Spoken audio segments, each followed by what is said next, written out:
বড় হইলেন, ফেরাউনের ভয়ে দেশ ত্যাগ করলেন, মিশর থেকে মাদিয়ান। আবার আল্লাহর আদেশে যখন ফিরে আসলেন, আবার ফেরাউনের সাথে তর্ক বিতর্ক, যুদ্ধ। একটা রাত আল্লাহ নবী মুসা আলাইহিস সালাম শান্তি মতো মিশরে ঘুমাতে পারে নাই। একটা রাত শেষ পর্যন্ত এই ফেরাউন মুসা আলাইহিস সালামকে ধাওয়া করেছে। ফেরাউনের ধ্বংসের আগ পর্যন্ত সে মুসা আলাইহিস সালামকে ধাওয়া করেছে। তার মানে মুসা আলাইহিস সালাম এই বিপদ আপদ পরীক্ষা এগুলো থেকে মুক্তি পান নাই। এবার বলেন ঈসা আলাইহিস সালামের কথা। উনার জীবনে তার পরীক্ষা ছিল না? কি পরীক্ষা ছিল? হ্যাঁ, আল্লাহু আকবার। Same scenario goes to the biography of every messenger in the world. পৃথিবীর সব নবীর ক্ষেত্রে একই ঘটনা ঘটেছে। সাইয়েদনা ঈসা আলাইহিস সালাম দাওয়াত যখন দিলেন, ওনার বিরোধিতা শুরু হলো, ওনাকে হত্যার ষড়যন্ত্র হলো। ইভেন কি ওনাকে মারার জন্য বনি ইসরায়েলেরা উদ্ধত হলো, জানে বাঁচবার জন্য পালালেন। এক ঘরে ঢুকলেন, চারদিক দিয়ে ঘেরাও করলো, উনি দরজা জানালা লাগাই দিলেন। ওরা বললো, একজন দরজা ভেঙে জানালা ভেঙে ভিতরে ঢুকো, ঢুকে দেখো বেটা ঈসা কি করে। একজন ভিতরে ঢুকছে, ঢুকার সাথে সাথে বল রাফাআহুল্লাহু ইলাইহি, আল্লাহ তাআলা ঈসা আলাইহিস সালামকে উপরে উঠায় নিল। আর যেই লোকটাকে তারা ভিতরে ঢুকালো, তার চেহারাকে আল্লাহ তাআলা ঈসা আলাইহিস সালামের চেহারার মতো করে দিলেন। এবার তার বাইরের সাথীরা বলে, ঘটনা কি বেটা, ঈসাও বেরোয় না, আমাদের লোকটাও বেরোয় না, সবাই ঢুক। দরজা ভেঙে ভেতরে ঢুকে দেখে ঈসা দাঁড়ায় আছে। বলেন তো, এটা ঈসা না মিসা? এটা কি আসল ঈসা? ওমা কতালু ওমা সলাবু ওয়ালাকিন শুব্বিহা লাহুম। আল্লাহ বলে, তোমরা আমার নবী ঈসাকে হত্যাও করতে পারো নাই, শুলেও চড়াতে পারো নাই, আমি সেফটি সিকিউরিটি দিয়ে আমার নবী ঈসা আলাইহিস সালামকে আকাশে তুলে নিয়েছি। ইংরেজি বুঝতে পারো কিন্তু বলতে পারো না?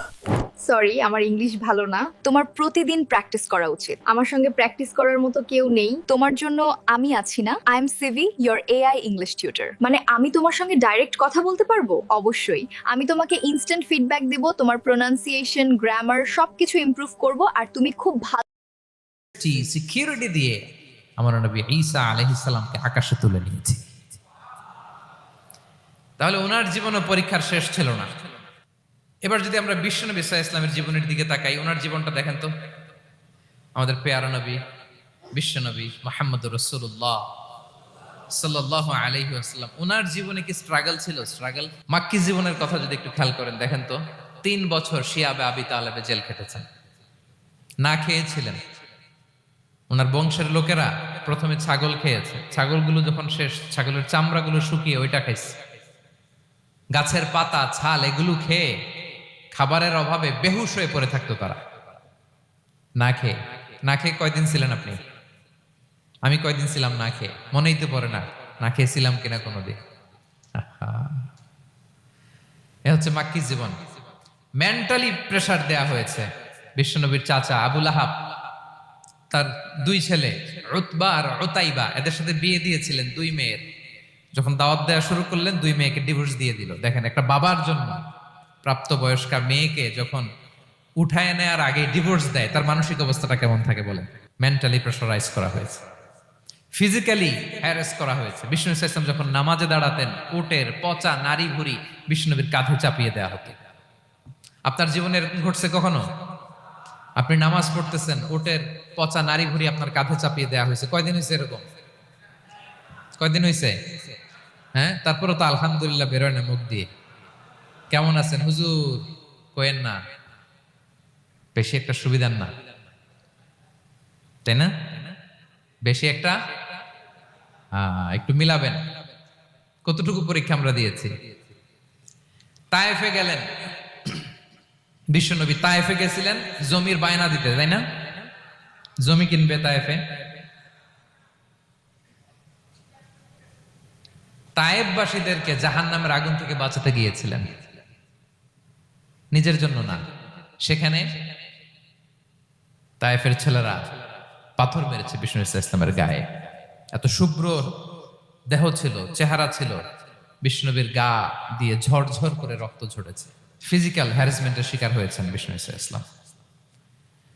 যখন যেদিন বিষ্ণু ইসলামকে হত্যার ষড়যন্ত্র করা হলো, আল্লাহ তাআলার আদেশে তিনি মক্কা থেকে মদিনায় হিজরত করলেন। মদিনাতে যে একটা রাত, 7ম হিজরির আগ পর্যন্ত শান্তিতে ঘুমাতে পারেন নাই। তিন দিকে তিন ইহুদি বসতি, বনু কাইনুকা, বনু নদীর, বনু কুরাইজা। আহা, খাওয়ার মধ্যে বিষ মিশিয়ে দেয়া হয়েছিল বিষ্ণু ইসা ইসলামের। বাজুর, খাসির বাজুর রান পছন্দ করতেন এক ইহুদি মহিলা, বিষ্ণু ইসা ইসলামের ওই রানের মধ্যে বিষ মিশিয়ে দিয়েছিল। ওই বিষের যন্ত্রণায় মৃত্যুর আগ পর্যন্ত বিশ্বনবী কাতরাতেন, এবং উনি এন্তেকালের সময় ওই বিষের ব্যথা যন্ত্রণাতে এন্তেকাল করেছেন। বিশ্বনবীর এন্তেকালটা শাহাদাতের এন্তেকাল ছিল। বিষ্ণু ইসা ইসলাম বলেছেন, ওই যে খায়বার এলাকার ওই মহিলা যে আমার খাবারে বিষ মিশিয়েছিল, সেই বিষের যন্ত্রণা, বেদনা, কষ্ট আমি অনুভব করছি। খেয়ে না খেয়ে দিন প্রচারের কাজে নিজেকে দিয়েছ বিলিয়ে, তায়েফের কাফিরেরা চিনল না সে আলো, দুষ্ট ছেলেদের পিছু দিল লেলিয়ে, পাথরের আঘাতে ক্ষত বিক্ষত হয়ে সারা শরীর থেকে রক্ত ঝরে। হে রাসূল তোমাকে ভুলি আমি কেমন করে, হে রাসূল তোমাকে ভুলি আমি কেমন করে। হাজার ব্যথা বেদনার পরে ফিরে আসনি তুমি আপন ঘরে, দিনের আলো তুমি ছড়িয়ে দিতে চলে গেলে মদিনায় মক্কা ছেড়ে। হে রাসূল তোমাকে ভুলি আমি কেমন করে, হে রাসূল তোমাকে ভুলি আমি কেমন করে। ঠিক কিনা বলেন? একটা রাত শান্তিতে শান্তির ঘুম তিনি দিতে পারেন নাই। প্রিয় ভাইয়েরা, তাহলে আমরা কি বুঝলাম? বিশ্বনবীর জীবনও পরীক্ষা ছিল কি ছিল না? আমাদের উপায় আছে? আমরা বাঁচতে পারবো এই বিপদ আপদ পরীক্ষা ঝঞ্ঝাল থেকে? বাঁচতে চাইলেও বাঁচতে পারবো? পারবো না। ইমাম মালিক আলাইহি রাহমা নাম শুনেছেন? ইমাম মালিক, ওনার জ্ঞান থেকে লাখো লাখো মানুষ উপকৃত হয়েছে, কোটি কোটি মানুষ উপকৃত হয়েছে। মদিনার রাস্তায় রশি দিয়ে ওনাকে টেনে হিচড়ে এক এলাকা থেকে আরেক এলাকায় নিত জালেম বাদশারা। ইমাম মালিক আলাইহি রাহমা। ইমাম আহমদ ইবনে হাম্বল, ওনাকে বেত্রাঘাত করা হতো, চাবুক দিয়ে পেটানো হতো। আমাদের মাযহাবের ইমাম আল ইমাম আল আযম আবু হানিফা আলাইহি রাহমা, ওনাকে কারাবন্দী করা হয়েছিল। তার মানে দেখেন, যত বড় বড় স্কলার, যত বড় বড় মাশায়েখ, এমনকি আম্বিয়া আলাইহিmus সালাম, ওনারাও পরীক্ষা বিপদ আপদ থেকে রেহাই পান। পাইছে? তাহলে আপনি আর আমি পাবো? বলেন তো। তাহলে এটা আমাদের ব্রেইনে গেঁথে নিতে হবে যে জীবন মানেই এখানে বিপদ থাকবে, পরীক্ষা থাকবে, স্ট্রাগল করে করে আমাকে আগাতে হবে। কেউ আমার জন্য রেড কার্পেট বিছিয়ে রাখবে না। এই জীবনটা বড় জটিল। This is life, how it's design. এভাবেই পৃথিবীকে ডিজাইন করা হয়েছে। এখানে বিপদ আছে, কষ্ট আছে। এই পরীক্ষা দিয়ে দিয়ে আপনাকে উত্তীর্ণ হতে হবে। বুঝতে পেরেছেন প্রিয় ভাইরা? নাও দ্য কোশ্চেন আরাইজ, এখন প্রশ্ন হচ্ছে, কেন আল্লাহ এই পরীক্ষা নেন? কেন?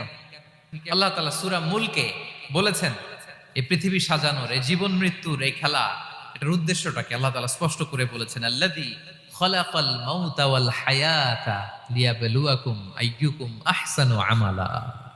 জীবন মৃত্যু দিয়ে তোমাদের জীবনকে সাজানো হয়েছে এজন্য, যাতে করে তিনি তোমাদের পরীক্ষা করতে পারেন। কি করতে পারেন? তোমাদের মধ্যে কে সৎকর্মে অগ্রগামী, কে কাজে ভালো, আমলে ভালো, এটা দেখার জন্য।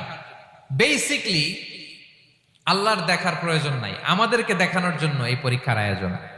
আমি ভালো করবো না খারাপ করবো এটা আল্লাহ জানে না? তো ওনার পরীক্ষা করা লাগে কেন? কথা বলেন। আমি জান্নাতি না জাহান্নামী এটা আল্লাহ জানেন না? বেসিকলি আমাদেরকে জানানোর জন্য এই পরীক্ষার আয়োজন। কাদেরকে জানানোর জন্য? মানে তুমি জেনে যাও তুমি জান্নাতি না জাহান্নামী। আমি ভালো করেই জানি। একটা ছোট্ট উদাহরণ দিলে বুঝতে পারবেন প্রিয় ভাইয়েরা। ধরেন আল্লাহ তাআলা দুইজনকে সৃষ্টি করলেন। উদাহরণস্বরূপ একজনের নাম আব্দুল্লাহ, আরেকজনের নাম আব্দুর রহমান। সৃষ্টির পরে আব্দুল্লাহকে বললেন, আব্দুল্লাহ, আমি জানি তুমি পৃথিবীতে 50 বছর হায়াত পাইতা, খুব ভালো কাজ করতে, তুমি দুনিয়াতে অনেক ভালো কাজ করতে, এটা আমি আগেই জানি, আমার অসীম জ্ঞান বলে আমি আগে থেকেই জানি। তো যাও, তোমার এইমাত্র সৃষ্টি করলাম, যাও তুমি জান্নাতে ঢুকে যাও, কারণ আমি জানি তুমি জান্নাতি হবে। আচ্ছা, আর আব্দুর রহমান, তুমি পৃথিবীতে খুব খারাপ কাজ করতে, এটা আমি জানতাম, তোমারে পাঠাইলে খারাপ কাজ করবা, তুমি সীমা লঙ্ঘন করবা, অন্যায় করবা, অপরাধ করবা, তুমি জাহান্নামী হবা, যাও। যেহেতু আমি জানি পরীক্ষার আর দরকার নেই, তোমারে জাহান্নাম দিয়ে দিলাম, যাও ঢুকে যাও। আব্দুল্লাহ ঠিকই জান্নাতে ঢুকে যাবে, আব্দুর রহমান কি ঢুকবে? ঢুকবে। সে বলবে, আল্লাহ এইমাত্র আমারে বানাইলেন, এইমাত্র আপনি আমাকে সৃষ্টি করলেন, সৃষ্টি করেই বলতেছেন তুমি জাহান্নামে যাও, আর বলতেছেন আমি জানি দুনিয়াতে পাঠালে তুমি খারাপ কাজ করবা, তুমি জাহান্নামী হবা, পাঠানোর আর কি দরকার, আগে থেকে জাহান্নামে যাও। আল্লাহ আপনি জানলে জানতে পারেন, আমি তো জানি না। ঠিক কিনা বলেন? সে বলবে, না আল্লাহ আপনি ভুল বলতেছেন, এই দুনিয়াতে পাঠাইলে আমি খুব ভালো কাজ করতাম, আমি সীমা লঙ্ঘন করতাম না, নামাজ পড়তাম, রোজা রাখতাম, হজ করতাম, যাকাত দিতাম, সাদাকা করতাম, চ্যারিটি করতাম, জনকল্যাণকর সব ভালো কাজগুলো আল্লাহ আমি করতাম। এজন্য আল্লাহ তাআলা পরীক্ষার আয়োজন করেছেন, যাতে করে তুমি জেনে যাও যে পৃথিবীতে তুমি কি করেছো। এখন আর আল্লাহকে এক্সকিউজ দেওয়ার সুযোগ নেই। আচ্ছা বলেন তো, আবু জাহেলকে যদি আল্লাহ এখন কিয়ামতের দিন বলে, Abu Jahl go to the hell fire, Abu জাহেলের কিছু বলার সুযোগ আছে? কারণ ও দুনিয়াতে কি করে আসছে এটাও জানে না। ফেরাউনকে ডেকে যদি আল্লাহ বলে, ফেরাউন তুমি জাহান্নামে যাও, go to the hell fire, ওর কি কোনো এক্সকিউজ দেওয়ার সুযোগ আছে? বলেন, সুযোগ আর আছে? কারণ তুমি দুনিয়াতে কি করেছো তোমার চেয়ে ভালো কেউ আর জানে। তো পৃথিবীতে এই পরীক্ষার এই আয়োজনের সবচাইতে বড় উদ্দেশ্য হচ্ছে যাতে করে আমরা দেখে যাই যে আমরা কি কাজ করছি। কেউ যখন পরীক্ষা দেয়, প্রিয় ভাইরা, ওই পরীক্ষায় কত পাবে তার একটা হিসাব আছে না? বলেন, আপনি গণিত পরীক্ষা দিয়ে আসছেন, যে 100তে 100 পাবে সে বলতে পারে আমার সব অঙ্ক হয়েছে, ঠিক কিনা বলেন? আর যে লাড্ডু গুড্ডু বুঝছেন তো, কিছুই পারে নাই, ঘোড়ার ডিম, তারও একটা হিসাব আছে যে সে কিছুই লিখে আসতে পারে নাই। তাই পৃথিবীতে এই পরীক্ষার আয়োজনের প্রধানতম কারণ হচ্ছে যাতে করে আমরা বুঝে যেতে পারি যে আমরা কোথায় যাব, জান্নাতে না জাহান্নামে। প্রিয় সুধী, এ পর্যায়ে আমরা জানবো এই যে পরীক্ষা আল্লাহ তাআলা নিচ্ছেন আমাদেরকে, এই পরীক্ষায় সফল হওয়ার মূল মন্ত্র কি? কোরআনে বিভিন্ন আয়াতে এই পরীক্ষার কথা বলা হয়েছে এবং এই পরীক্ষার সফলতার মূল মন্ত্রও কোরআনে ঘোষিত হয়েছে। আলহামদুলিল্লাহ বলেন। যে আয়াত দিয়ে আমি শুরু করেছি, এই আয়াতে আল্লাহ তাআলা বলেছেন, ওয়াবাশশিরিস সাবিরিন, নবী হে ধৈর্যশীলদেরকে আপনি সুসংবাদ দিন।